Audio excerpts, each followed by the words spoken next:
조국 전 장관이 자녀 입시 비리와 감찰 무마 등 혐의로 2심에서도 징역형을 선고받고 대법원 상고 의지를 밝혔습니다. 네, 220억 원대 전세 사기 행각을 벌인 수원 일가족 사기범들은 이달 말부터 재판을 받게 됩니다.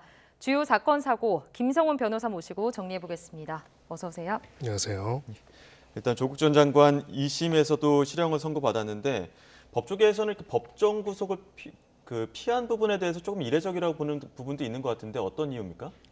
네, 일단은 규정과 관련된 부분도 있고 또 실무례와 관련된 부분도 있습니다. 기본적으로는 우리가 항소심이라고 하죠. 이 항소심까지는 사실관계에 대해서 다투는 것이고 원칙적으로 상고의 경우에는 법리만 다투기 때문에 피고인의 방어권과 관련돼 가지고는 항소심까지 보장될 필요성이 굉장히 높게 인정되는 부분이 있습니다.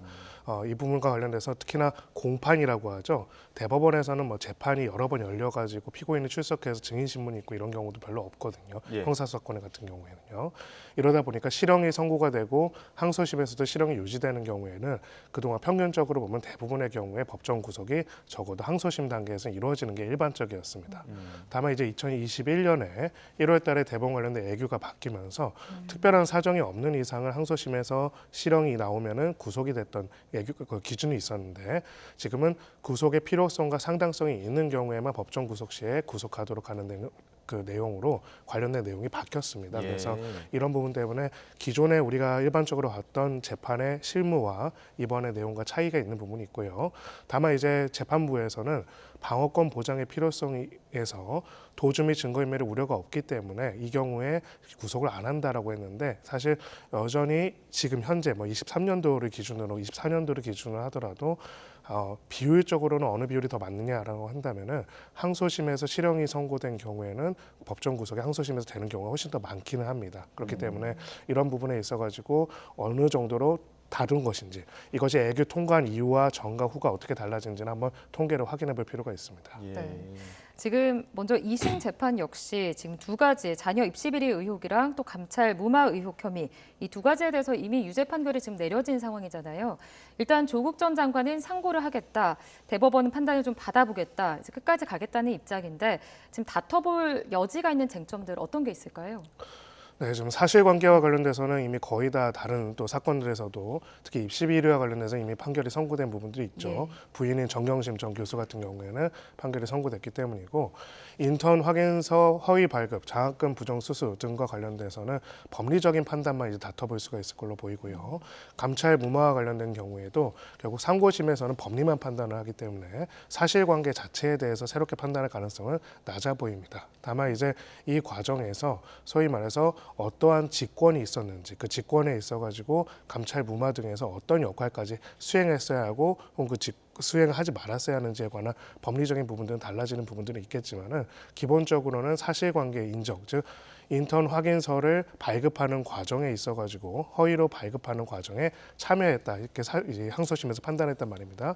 그렇다면 이 사실관계가 대법원에서 바뀔 가능성은 낮아 보입니다.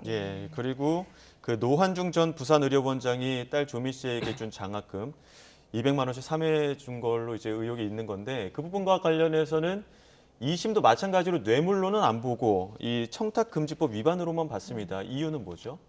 네, 뇌물과 청탁금지법의 기본적 요건이 좀 다릅니다. 둘 다 돈을 공직자가 지급받으면은 적용이 될 수가 있는데요. 뇌물죄 같은 경우에는 직무 대가성이라는 게 굉장히 중요합니다. 어떠한 직무에 대한 대가로서 주는 것이죠. 가령 이제 처음에 뇌물죄로 이제 기소가 됐을 때 특정한 이제 부산 의료원장 등의 임명에 관한 대가로서 줬다라는 부분들이 이제 공소장에 적시가 됐었는데 이 부분은 받아들여지지 않은 것이고요. 다만 그렇다고 하더라도 직무와 관련돼서 돈을 받는 직무와 관련성이 없다고 하더라도 공직자가 일정 금액 이상을 받으면은 처벌하는 것이 바로 소위 김영란법, 소위 청탁금지법입니다. 그래서 그 혐의는 적용이 됐기 때문에 결국은 당시의 장학금 지급이 정상적으로 딸에게 지급된 것이 아니라 아버지인 조국 전 장관에 대한 돈으로서 지급됐다라는 것, 그거는 인정이 된 것이고 다만 여기에 있어서 구체적인 직무 대가성은 인정이 안 됐기 때문에 뇌물은 무죄, 그리고 청탁금지법은 유죄가 나온 겁니다.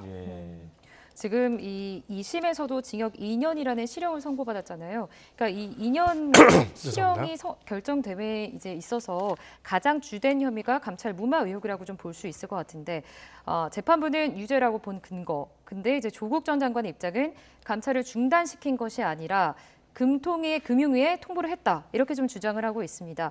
지금 뭐 1심이나 2심이 지금 같은 판단이 나왔는데 이게 대법원에 가서 좀 바뀔 확률에 대해서 어떻게 보고 계십니까? 확률적으로 평균적으로는요. 이제 1심에서 판결이 선고된 게 항소심에서 뒤집어지는 확률 자체가 한 20% 이하이고요. 예. 그리고 1심, 2심 결론이 같은 경우에 대법원에서 번복되는 확률은 사실 한 3% 미만이긴 합니다. 예. 일반적인 모든 사건에서는 그렇고요. 그렇기 때문에 이 사건과 관련돼서도 지금 이 직권의 범위와 그리고 당시에 이 행위에 대한 법적 평가와 관련돼 가지고 완전히 다른 결론이 나올 가능성은 상당히 낮아 보입니다.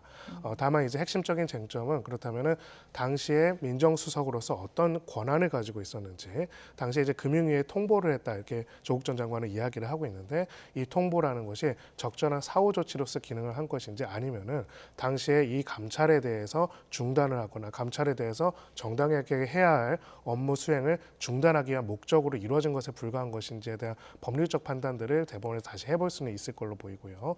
다만 보통은 1심, 2심 결론이 달라진 경우와 1심, 2심 결론이 같은 경우에 대법원에서 바뀔 가능성이 확실히 달라지는 부분이 있습니다. 예. 조국 전 장관 상고 의지를 즉각 밝히기도 했고 이와 함께 4월 총선 출마 의지까지도 내비쳤었는데 일단은 지금 항소심에서 징역 2년이 나왔습니다만 대법원형이 확정되지 않았기 때문에 출마는 가능한 거고 이게 변수로만 남아있는 상황인 거죠? 네, 그렇습니다. 지금 형이 확정되기 전에는 이제 출마하는 것 자체에는 문제가 없고요. 다만 이제 지금과 같은 고등법원의 형이 그대로 대법원에서 실형이 확정될 경우에는 이런 경우에는 이제 관련된 의원직에 있어서 문제가 상선이 되더라도 생길 수밖에 없겠죠. 다만 지금 현 상태에서 출마하는 것 자체에는 문제가 없는 이런 상황입니다. 그런데 이제 뭐 사실상 총선 출마가 기정사실화되고 있는 모습인 것 같은데 재판 결과에 좀 영향을 미칠 수도 있을 거라고 보십니까?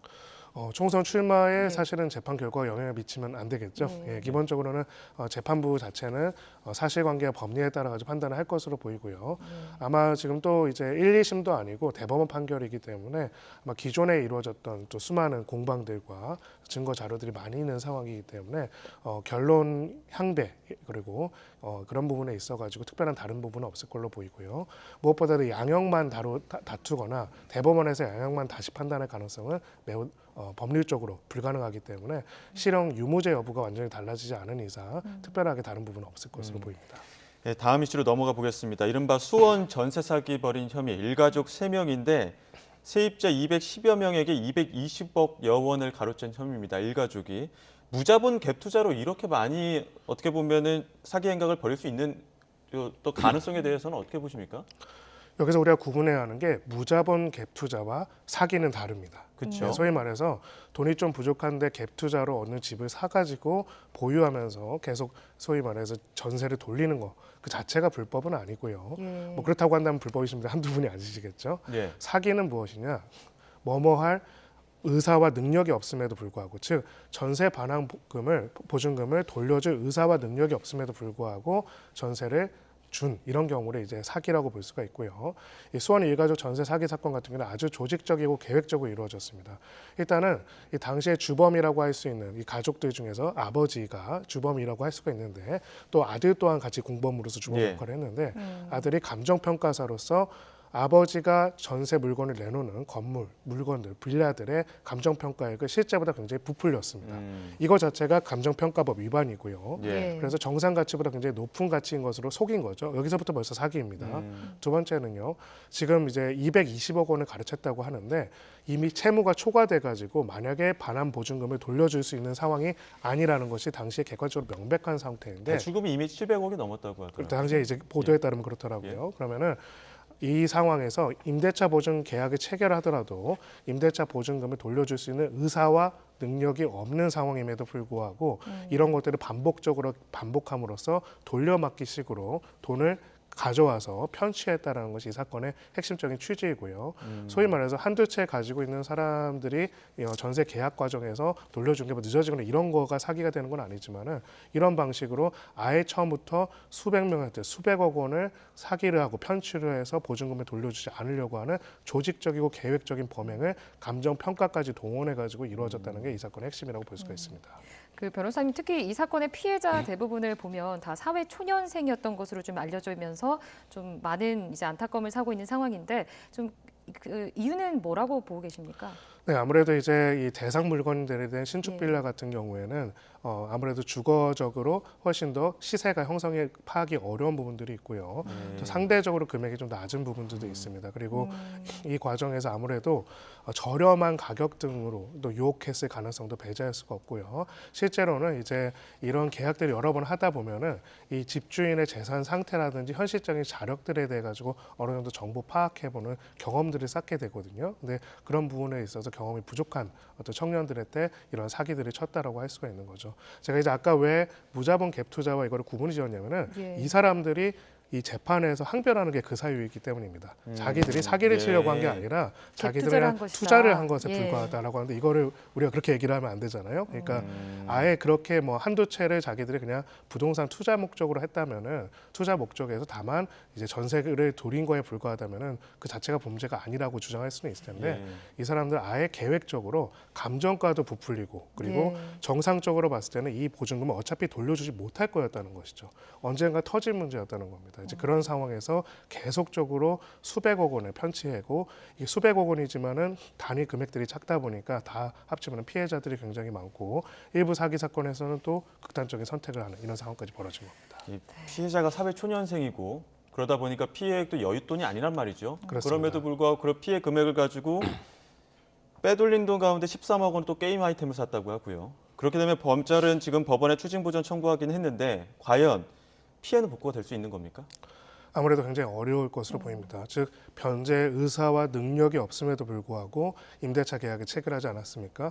객관적인 능력이 없기 때문에 아무래도 이 채무가 이 사람이 가진 재산액보다 훨씬 많을 가능성이 높고요.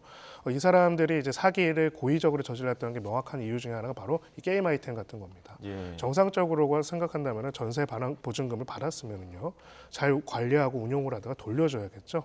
이렇게 13억 원씩 소비를 한다면 어떻게 돌려주겠습니까? 애초부터 이거를 돌려줄 의사와 능력이 없었다는 것을 보여주는 것이고요. 이런 부분에 있어가지고 지금 게임 아이템에 대해서 추징 보전을 했다라는 내용이 보도가 됐습니다. 관련돼서 가능한 모든 자산들에 대한 확인들이 이루어지는데 이런 형태의 조직적이고 계획적인 거액의 범죄의 경우에는 그나마 있는 사기의 범죄 수익을 여기저기 은닉했을 가능성이 굉장히 높기 때문에 이 사람들에 대한 처벌만큼이나 해당되는 은닉 자산에 대한 확인과 환수 또한 반드시 이루어질 필요가 있습니다. 지금 이제 재판 결과를 앞두고 있어서 주목되고 있는 상황인데요. 연휴 전에 그 인천 전세 사기를 벌인 남모 씨에 대한 재판 결과가 나왔습니다. 징역 15년에 추징금 115억 5천만 원이 선고가 됐습니다. 이번 수원 전세 사기는 좀 어떻게 보고 계십니까? 네, 이번에도 당연히 최고형으로 선고가 돼야 예. 한다고 보고요. 다만 이제 이 재판부도 밝혔지만은 아니 왜 최고형이 15년밖에 안 되는가 좀 이런 또 의문이 그렇죠. 있을 겁니다. 예. 이게 법률적으로 좀 정리를 해보면은요.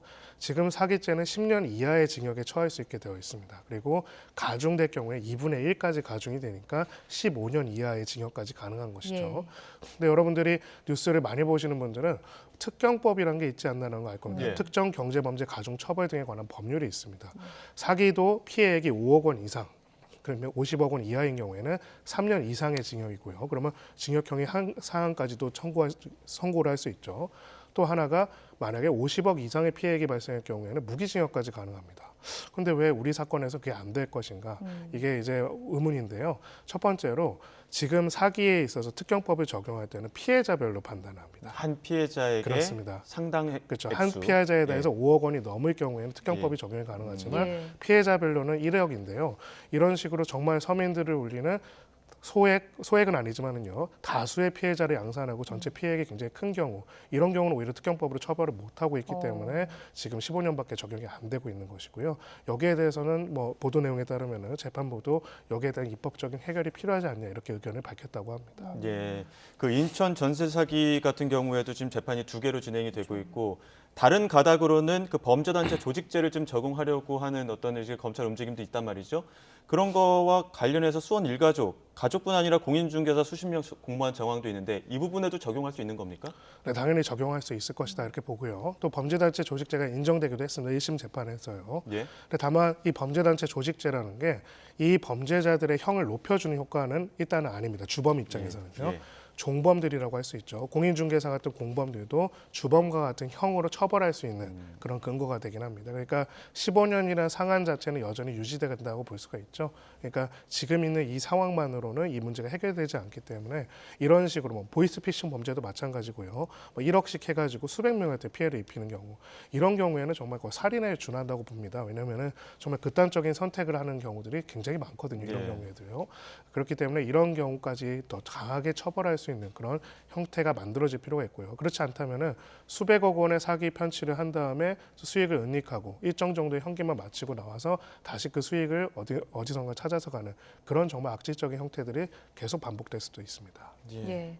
자, 끝으로 많은 논란을 낳았던 사건이죠. 이 사건도 좀 짚어보도록 하겠습니다. 전청조식 사건인데 이른바 좀 재벌 3세 행위를 하면서 행세를 하면서 30억 원대 투자금을 가로챈 혐의로 지금 재판에 넘겨진 상황입니다.